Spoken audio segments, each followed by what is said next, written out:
Hey everyone, it's Phil from smilinggardener.com. It is the most beautiful day of 2019 so far, which means I get to be in a t-shirt and I get to play in my garden and I get to spend time with you, which is always fun.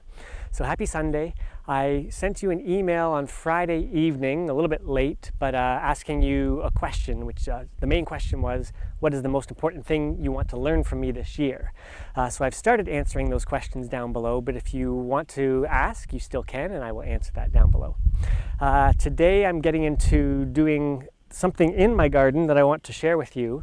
I've also just opened up enrollment to my online organic gardening course. So if you've been waiting for that, I'll put a link down below where you can check that out. I know some people have been waiting a long time for me to reopen that up. And what I want to talk about today, so I think one of the things that people really like about the videos I put out and the things I write is my focus on how to grow especially nutrient-dense food in the garden. And so often I'm talking a lot about how to improve your soil fertility, both from a chemistry perspective and a biology perspective, because both of those things are important for growing nutrient-dense crops. So today I have something to do in my garden that involves food scraps, but doesn't involve building a big compost pile. So I love a compost pile. A couple of advantages of a compost pile over what I'm going to be doing today are really the biggest benefit of a compost pile is that you're basically farming beneficial microorganisms. You're growing your own inoculant for your garden, and when you spread that out on your garden, you're improving your soil food web. And that is a really important part of growing nutrient-dense food. But there are a number of reasons why people may not build a compost pile. To build a good compost pile, you really need a lot of materials at the same time. And often in a small garden, you don't have enough materials to ever get a compost pile that gets big enough to break down properly and create that and to farm those microorganisms. On top of that, in some places you're not allowed to build a compost pile, or it may just smell too much for your neighbors, or you may just not want to build a compost pile. There could be a number of reasons you can't do it. But we always want to be improving the health of our soil. So what I'm doing today is something called trench composting. And that is when you dig a trench right into your garden somewhere. And it doesn't have to be a trench. It could be a hole or a square or a triangle, whatever you want. I've actually already dug one behind me here, so I'll point the camera down and show you what I'm doing here. Okay, so a couple of things I like about trench composting. You can see my trench here. First of all, again, as I mentioned, you don't have to do it all at once. So what you can do is every weekend you take your bucket of food scraps, which we all have, you bring it out here and you find a new place to put it. So every weekend you're finding a place to improve your soil. On top of that, you can put meat and dairy into a trench if you bury it deep enough, whereas in composting, they generally say you shouldn't do it. I actually don't mind a little bit of meat and dairy in a regular compost pile, but if you get a lot in there, you're going to have smells and attract rodents. You can actually even put pet waste, like kitty litter, dog waste, into a trench, which is something you don't want to do in a regular compost pile.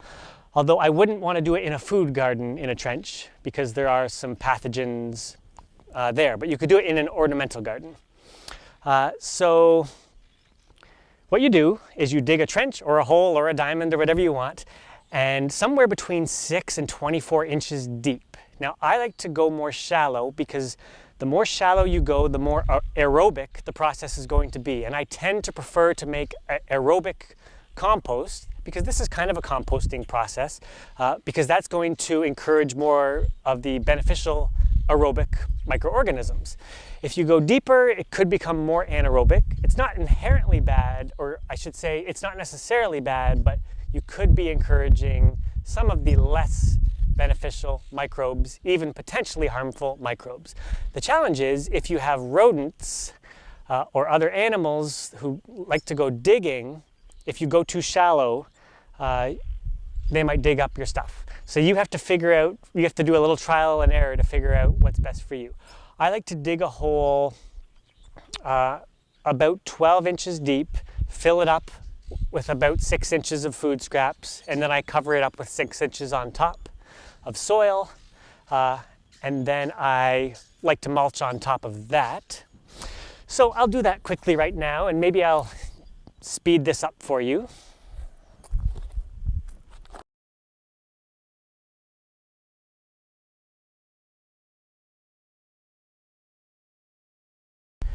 Okay, I think I was just so excited to make my video for you, I forgot a couple of things to mention. The first is, just like in composting, you wouldn't make a compost pile that was only food scraps. Now with a trench compost, you can do that, but what I like to do is bring some carbon in, just as I would in a compost pile, which is some wood chips or some straw or some leaves. Put that down in the trench with the food scraps. That's going to get a better carbon to nitrogen ratio and help have a better process of composting. I didn't do it today because I was just so excited, but that's something I would encourage you to do if you have it around. But again, then I'm making it a little more complicated for you, bringing it closer to a composting process, I know. So you don't have to do it, and that's what some people like about trench composting, is you just bury it and you're good. The other thing that I would often do, again, you don't have to do this, but if you're someone who buys effective microorganisms from me, you can spray some of that in there to help. If the process is anaerobic, this is going to make it a very healthy anaerobic process, because these are facultative anaerobic microorganisms, meaning they're, well, it means that they can either work in oxygen or without oxygen, but they just happen to be very beneficial. So if you spray some of that down in there, it's going to help make the process good, even if you're going deep. Should have shown you that before, but that's okay. I brought the soil back on top. I don't pack it down or anything because I want air to still be able to get down in there. And then I will cover it up with this mulch now. Another couple things I want to mention. What some people would do is they would actually leave that soil over there, and basically they've made a little bit of a raised bed for themselves. They would just fill the trench up back with mulch only, and that way the raised bed will eventually be able, the roots of whatever you plant in the raised bed will be able to grow down into this beautiful composted soil in a few months when it's become composted. Regardless, here's what I like to do, whether or not I put soil back into the trench or put some mulch into the trench. It depends on your soil food web and on your climate, on the temperature of your soil, how fast this is going to break down. If it's warm, if you have a good soil food web, it could break down in a couple of months. If it's colder, if you have a dead soil, it might take a year to break down. Generally, you're probably not going to want to plant right into it right away, because it's going to settle a little bit and because there's going to be this composting process happening. What I like to do though is plant right beside it right away. Whether I've kept a raised bed over there or not. So what's kind of neat about doing it in a trench is you can just keep a long trench going. So next weekend I could come out and do a trench right there.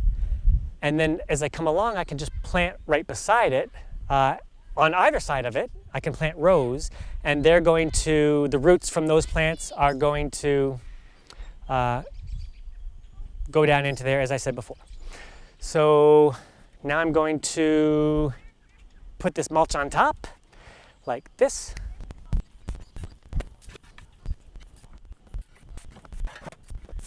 The last thing I will mention is, if you are a no-dig person and you prefer not to dig too much into your soil, what you can do if you're a sheet mulcher is, and you can start to see this here, is just lay your food scraps on top of your soil and then build a sheet mulch on top of it. It needs to be a pretty deep sheet mulch in order to prevent rodents from digging in there, probably like 18 inches high or something.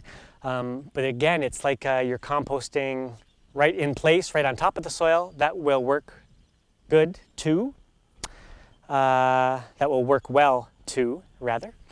So I hope I've covered everything. I was just kind of going off the top of my head here, but if you have any questions about this, Let me know down below if you have any other questions, specifically what's the most important thing you want to learn from me this year for your garden. You can let me know down below. And I'll also give you the link where you can sign up for my online organic gardening course. For the next few days, that will be open to you. This is always when I get the most people in this time of year to the course, and I'll talk more about that at some point this week. And that is all for today. Happy Sunday.